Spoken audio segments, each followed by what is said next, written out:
Welcome back to this video. In this video, I'll show you on how to request for MTN data from a friend. Let me show you how.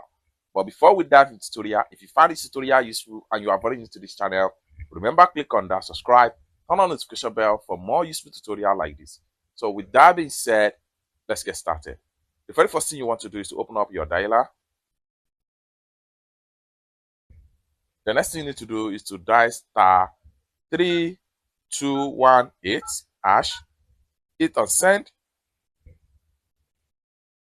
The next thing you need to do here is to click on here and type 6, hit on send.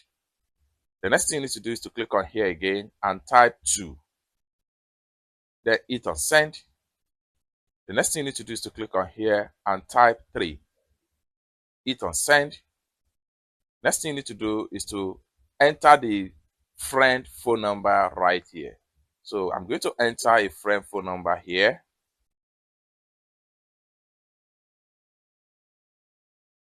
I've entered a friend phone number, click on send.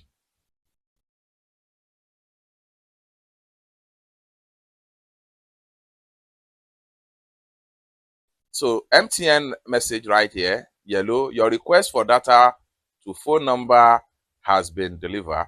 So it is now the responsibility of the friend to reply to your request and give you data from their MTN line. From there, you start browsing internet without any stress. It's that simple. For more tutorial like this, consider to subscribe. Thank you so much for watching, and I hope to see you in my next video. Bye for now.